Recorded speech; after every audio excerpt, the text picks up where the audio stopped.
We all have people that we look up to, whether it's a brother or sister, or a friend at church, or even a youth minister. One person that I look up to is Matt. Maybe because of his beard, I'm not sure.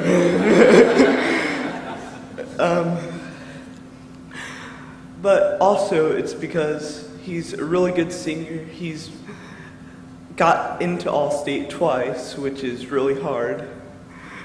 And, but most importantly, he's a godly person. We should avoid worldly examples, follow godly examples, and be godly examples.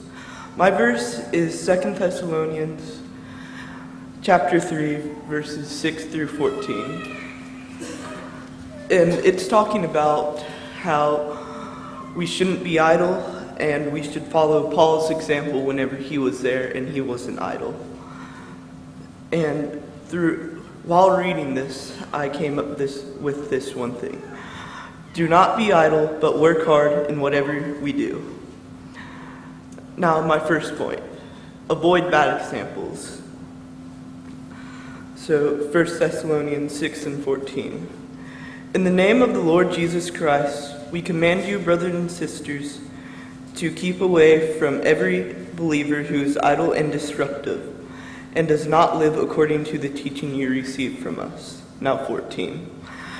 Take special note of anyone who does not obey our instruction in this letter. Do not associate with them in order that they may feel ashamed.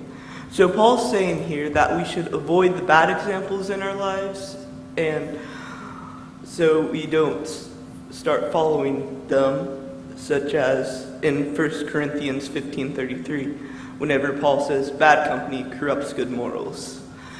And like for teenagers, we shouldn't start going into drugs or avoid the people that are doing drugs and stuff, or else we may start following their examples. And I guess for the older people, casinos and stuff, we shouldn't go into casinos. And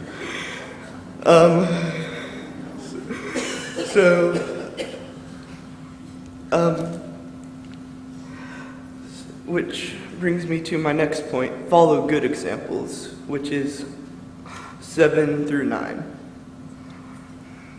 For you yourselves know how you ought to follow our example. We were not idle when we were with you, nor did we eat anyone's food without paying for it. On the contrary, we worked night and day, laboring and toiling, so that we would not be a burden to any of you. We did this not because we do not have the right to such help, but in order to offer ourselves as a model for you to imitate. So Paul's saying that we should imitate his model, that how he was working hard while he was with the Thessalonians, and how we should work hard and follow good examples that he was. Whenever a kid that's not working hard and getting bad grades is wanting to be like the kid that's working hard and getting good grades, so he'll most likely follow the kid that's getting good grades. And finally, be good examples, which is 10 through 13. For even when we were with you, we gave you this rule: the one who is unwilling to work shall not eat. We hear that some among you are idle and disruptive. They are not busy, they are busybodies.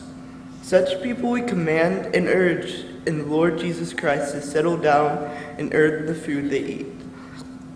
As for you, brothers and sisters, never tire of doing what is good. So he's saying here that we should be good examples ourselves, and that should be busy, not busybodies. Like, if you're a busybody, you'll be into everybody else's business. Like, oh, this person's doing this, and gossiping, and all that. And we should be busy in order so we're into our own business instead of other people's. And in conclusion, there are 3 kinds of examples: the one you don't want to be, or follow, the one you want to be, and the one that you want to follow. Are you being a good example to the people around you? Are you following good examples and not bad ones? Thank you.